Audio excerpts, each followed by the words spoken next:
Acho que a maioria me conhece.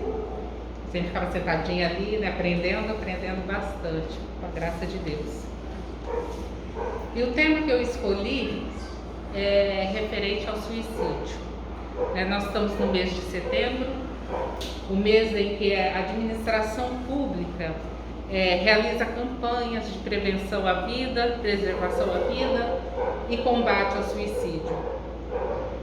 Eu vou falar um pouco desse tema voltado para a doutrina espírita, né? E a gente sabe que quando nós estamos em casa, hoje em dia, a gente é muito conectado às redes sociais e que as notícias que nos chegam diariamente via essas redes sociais são os mais dolorosos casos que nos inspiram compaixão. Criaturas desesperadas partem do mundo pela porta falsa do suicídio, na ilusão mais falaz de que assim serão resolvidos os seus problemas que angustiam a alma. Uns por questões financeiras, outros por questões econômicas, outros por causa de rixas familiares, ou que se julgam incapazes de restabelecer a saúde. Todos, exatamente todos, pensando que uma vez aniquilada a vida, aniquilado o corpo físico, acaba com seus casos insolúveis que lhes corrói a alma. Em O Livro dos Espíritos, nas perguntas 943 a 957, Allan Kardec discute o tema apontando as causas e as consequências deste ato sinistro. Diz-nos que o desgosto pela vida é efeito da ociosidade, da falta de fé e geralmente da saciedade. Os espíritos nos advertem que quando cometemos o suicídio, responderemos como por um criminoso. Acrescenta ainda que aquele que tira a própria vida para fugir à vergonha de uma ação má, prova que tem mais estima, tem mais em conta com os homens do que com Deus. Porque vai entrar na vida espiritual carregado de suas iniquidades, tendo-se privado dos meios de repará-la aqui na terra. Deus é muitas vezes mais inexorável que os homens, porque Ele perdoa o arrependimento sincero e leva em conta o nosso esforço de reparação. Mas com o suicídio nada repara. Em O Evangelho segundo o Espiritismo, no capítulo 5, Bem-aventurados os aflitos, analisa o suicídio juntamente com a loucura e nos diz que a calma e a resignação, auridas na maneira de encarar a vida terrestre e na fé no futuro, dão ao espírito uma serenidade que é o melhor preservativo contra a loucura e o suicídio. A leitura atenta deste capítulo do Evangelho seria uma espécie de preservação para todos os males da humanidade, pois não só nos explica os meios de nos livrarmos da pena, como também nos alerta para o bem e o mal sofrer. Nos alerta para a melancolia, nos alerta para a justiça das aflições, as causas anteriores às causas atuais das aflições. Em O Mal e o Remédio, Santo Agostinho indaga: será a terra um lugar de gozo um paraíso de delícias? Não proclamou ele que haveria prantos e ranger de dentes para os que nascessem desse vale de dores? Esperais, pois, todos vós que viveis aí, causticantemente lágrimas e amargo sofrer. E por mais agudas e mais profundas sejam as vossas dores, volvei o olhar para o céu e bendizei, porque o Senhor está querendo experimentar-vos. Em O Céu e o Inferno, no capítulo 5, há relato dos próprios suicidas sobre o seu estado infeliz na erraticidade. Em Mecanismos da Mediunidade, André Luiz, ao discutir sobre a ideoplastia do pensamento, fornece-nos elementos para a nossa reflexão sobre o tema. Se muitos ficam pensando no suicídio, eles criam um campo mental, uma espécie de aura de formas, de pensamentos.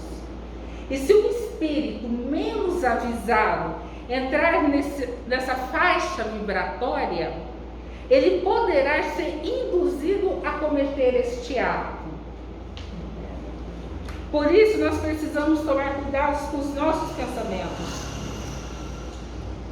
com o teor energético de cada pensamento, pois uma vez emitido, ele criará as desencadeantes atos para a ação.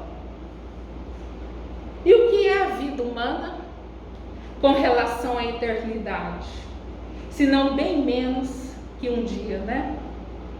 Mas para aquele que não crê na eternidade e julga que com a vida tudo se acaba, unicamente na morte vê uma solução para as suas amarguras. Nada esperando, acha muito natural, muito lógico mesmo, abreviar pelo suicídio as suas misérias. Mas é na obra Memórias de um Suicídio, de Ivone Amaral Pereira, que o espírito Camilo Cândido Botelho dá uma lição de arrependimento e renovação, nos relatando a sua experiência como espírito suicida. Diz ele que, precisamente no mês de janeiro de 1891, a data que ele cometeu o ato de suicídio, fora surpreendido com o aprisionamento do seu espírito em região do mundo invisível, cujo desolador panorama era composto por vales profundos a que as sombras presidiam. Era um vale em que as sombras dominavam, gargantas sinuosas e cavernas sinistras, no interior das quais uivavam, quais maltas de demônios enfurecidos, espíritos que foram homens dementados pela intensidade e estranheza, verdadeiramente inconcebíveis dos sofrimentos que os martirizavam. Não havia então ali, como não haverá jamais, nem paz, nem consolo, nem esperança. Tudo em seu redor era marcado pela miséria, assombro, desespero e horror. O além-túmulo acha-se longe de ser a abstração que a terra se supõe, ou as regiões paradisíacas fáceis de se conquistar, com algumas poucas fórmulas inexpressivas. Ele é, antes, simplesmente vida real. E o que encontramos ao penetrar suas regiões é vida. Vida intensa a se desdobrar em modalidades infinitas de expressão, sabiamente divididas em continentes e falanges, assim como a terra é em nações e raças, dispondo de organizações sociais, culturais, educativas, modelares, a servirem de padrão para o progresso da humanidade. É no invisível, mais que em mundos planetários, que as criaturas humanas colhem inspiração para o progresso que lentamente aplicam aqui na Terra. Após a morte, antes que o espírito se oriente, gravitando para o verdadeiro lar espiritual que lhe cabe, será sempre necessário um estágio numa antecâmara, numa região cuja densidade e aflitivas configurações locais corresponderão aos estados vibratórios e mentais do recém-desencarnado. Aí deterá até que seja naturalmente desanimalizado, isto é, que se desfaça dos fluidos e forças vitais de que são impregnados todos os corpos materiais. Por aí se verá que a estada será temporária nesse umbral do além, conquanto geralmente penosa, tais sejam o caráter da pessoa, as ações praticadas, o gênero de vida, o gênero de morte que teve o desencarnado, tais serão o tempo e a penúria no local descrito. Existem aqueles que se demoram apenas algumas horas, outros levarão meses, anos consecutivos, voltando à reencarnação sem atingirem a espiritualidade. Em se tratando de suicidas, o caso assume proporções especiais, dolorosas e complexas. Estes aí se demorarão, geralmente, o tempo que ainda lhes restava para a conclusão do compromisso da existência que prematuramente cortaram, trazendo carregamentos avantajados de forças vitais animalizadas, além das bagagens das paixões criminosas e uma desorganização mental, nervosa e vibratória, é fácil a gente entrever qual será a situação desses irmãos para quem só um bálsamo existe: a prece das almas caridosas.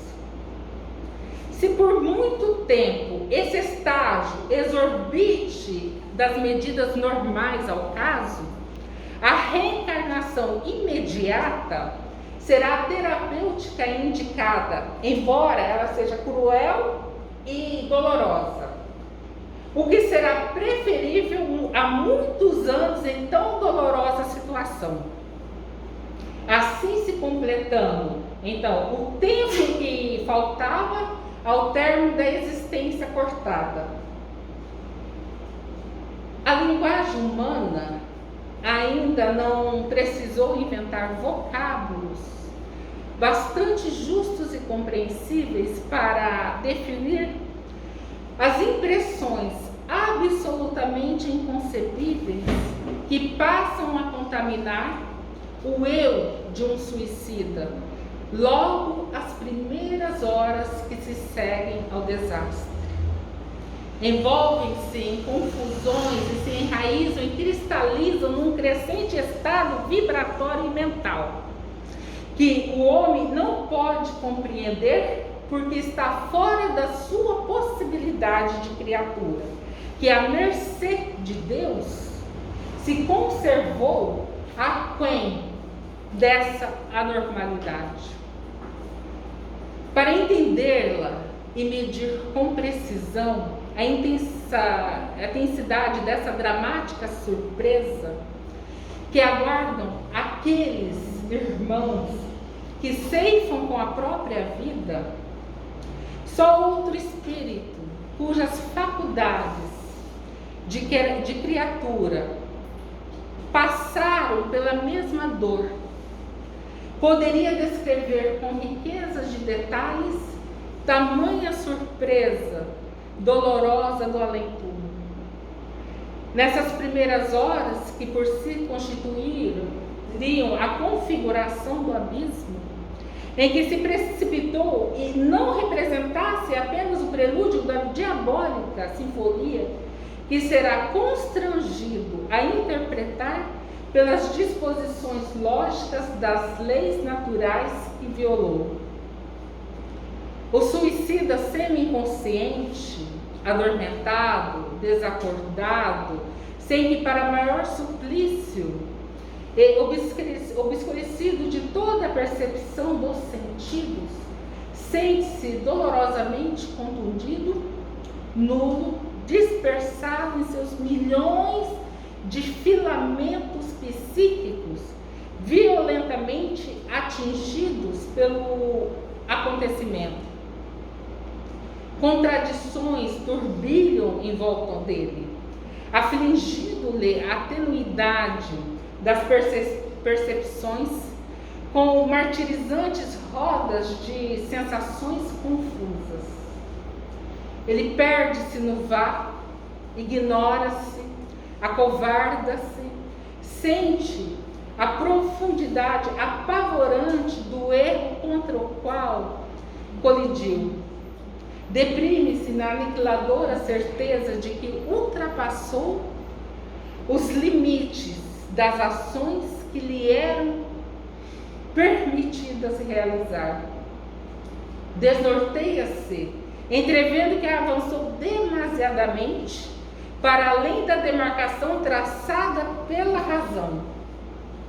É o traumatismo psíquico, o choque nefasto que o dilacerou com seus tenazes inevitáveis, e o qual, para ser minorado, dele se exigirá um roteiro de dores e lágrimas, anos de rijos testemunhos, até que se reconduza às vias naturais do progresso, interrompidas pelo ato contraproducente. Mas aqueles que ainda não se aprofundou no estudo da doutrina espírita, poderia questionar o porquê ele passa por tal situação se já está morto. O que sobreviveu para que ele enfrentasse condições tão desesperadoras? É que o suicida, quando encarnado, assim como todos nós temos, possuía um segundo corpo, um modelo de que fora destruído pelo ato brutal do suicídio. Quando a alma está unida ao corpo, durante a vida, ela tem duplo invólucro, um pesado, grosseiro e destrutivo, que é o nosso corpo. O outro é fluídico, leve e indestrutível, chamado perispírito. Assim, há no homem 3 elementos essenciais: o corpo, que é o invólucro material, que põe o espírito em relação com o mundo exterior; o perispírito, que é o invólucro fluídico, leve, imponderável, servindo de laço e de intermediário entre o espírito e o corpo. É uma organização viva, real, sede das sensações, na qual se imprimem e repercutem todos os acontecimentos das nossas vidas que impressionam a mente e afetam nosso sistema nervoso, do qual aquele perispírito é dirigente. E a alma, o espírito, que é o princípio inteligente em que residem o pensamento, a vontade e o senso moral. Nesse invólucro admirável da alma, chamado perispírito, de essência divina, que em cada um de nós existe, assinalando a origem de onde provimos, persiste também uma substância material, conquanto quintessenciada. É essa substância que permite ao perispírito a possibilidade de adoecer-se e ressentir-se. Pois semelhante estado da matéria é impressionável e sensível, de natureza delicada, indestrutível, sublime, não podendo por si mesmo padecer sem grandes distúrbios a violência de um ato brutal como um suicídio. No caso do espírito Camilo, os socorros físicos astrais foram justamente nas regiões correspondentes a que, no envoltório carnal terreno, foram dilacerados pelo projétil de arma de fogo que utilizara para o suicídio. Ele atingiu, com o tiro que ele deu na cabeça, ele atingiu os aparelhos faríngeo, auditivo, visual e cerebral, né? Tanto no corpo físico como no corpo perispiritual. E após ele receber o tratamento necessário, são extraídas fotografias e mapas movediços, sonoros, para análise daquele perispírito, para a montagem de um novo corpo para reencarnar aqui na Terra, né? E isso é feito na seção de planejamento de corpos físicos do Departamento de Reencarnação. Efetivamente, no além-túmulo, as vibrações mentais longamente viciadas nas mentes dos alcoólatras, do sensual, dos que usam qualquer tipo de vícios, poderão criar e manter visões e ambientes nefastos, pervertidos. E juntamente esses ambientes com as vibrações aterrorizantes dos suicidas trazem os desequilíbrios de toda aquela região. Assim, a situação desses locais poderão atingir proporções inconcebíveis. É porque a mente, ela edifica e produz. O pensamento, ele é criador, né? Ele fabrica, ele corporifica, retém imagem por si mesmos engendradas, realiza, segura o que passou, com poderosas garras, conserva presente até quando desejar. Cada suicida nesse vale sinistro, vibrando violentamente e retendo com as forças mentais o momento atroz em que suicidou, cria o cenário e cena em que viveu em seu derradeiro último momento de homem terrestre. Tais cenas refletidas ao redor de cada suicida levam confusão ao ambiente, espalham tragédia e inferno por toda parte, serviciando de aflições superlativas aqueles que estão aprisionados nesses locais. Uma outra questão assim singular é que o suicida, ele traz pendente de si fragmentos de cordão luminoso fosforescente, o qual ele está despedaçado, como arrebentado violentamente, desprendido em pedaços, como um cabo compacto quando é arrebentado, fios elétricos, né, arrebentados, a deprenderem fluidos que deveriam permanecer organizados para determinado fim. Esse pormenor, que aparentemente insignificante, tem ao contrário importância capital, pois é justamente nele que se estabelece toda a desorganização do estado do suicida.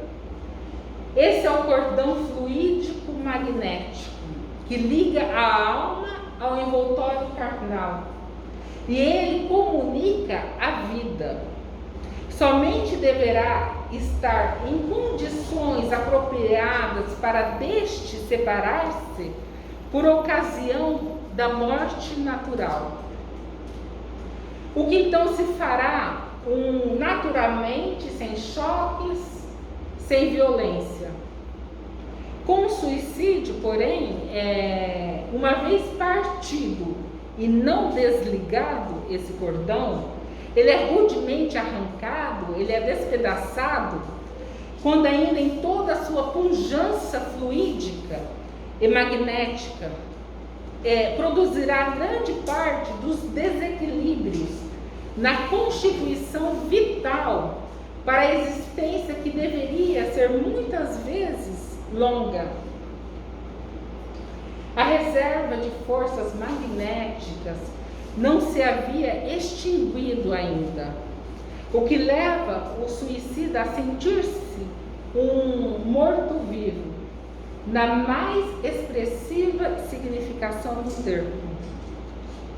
Tão deplorável estado de coisas prolonga-se até que as reservas e forças vitais e magnéticas se esgotem, o que varia segundo o grau de vitalidade de cada um. O próprio caráter individual influi na prolongação do melindroso estado, quando o padecente for mais ou menos afeito às atrações dos sentidos materiais, dos sentidos grosseiros inferiores. É um complexo que se estabelece que só o tempo, com extensa causa de sofrimento, conseguirá corrigir. As potências vitais que a natureza divina imprimiu em todos os gêneros da criação, em particular no homem, no ser humano, agem sobre o suicida com todas as energias de sua grandiosa e sutil atividade. E isso graças à natureza semimaterial do corpo, astral que possui cada um, além do envoltório material, graças ao perispírito. Viverá ele assim da vida animal ainda por muito tempo, a despeito mesmo, em vários casos, da desorganização da carne. Palpitarão nele com pujança impressionante as atrações vivíssimas de sua qualidade humana, até que as reservas vitais fornecidas para o período completo do compromisso da existência se esgotem por haver atingido a época prevista pela lei de reencarnação. A excelsa misericórdia encaminha geralmente tais casos, tidos como os mais graves, às reencarnações compulsórias. São reencarnações imediatas, onde a pessoa, o suicida, completará o tempo em que lhe faltava para o término da sua existência que cortou aqui na Terra. É muito dolorosa essas reencarnações, anormais, mas são preferíveis do que ficar na erraticidade, expurgindo todo esse fluido do corpo. Veremos então assim homens deformados, mudos, surdos, portadores de necessidades especiais, a depender de onde fora lesionado o perispírito.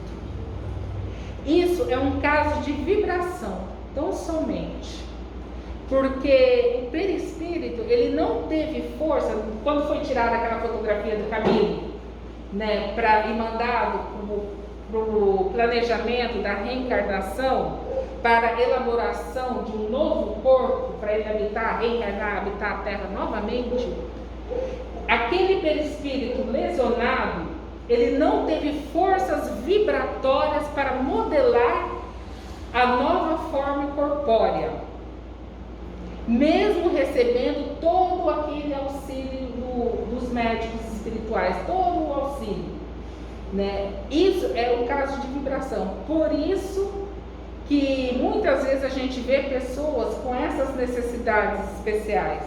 É porque o perispírito naquela localidade, ele fora atingido, fora lesionado. E nos casos dos suicidas, eles concluirão o tempo que lhes faltava para o compromisso da existência que foi prematuramente cortado.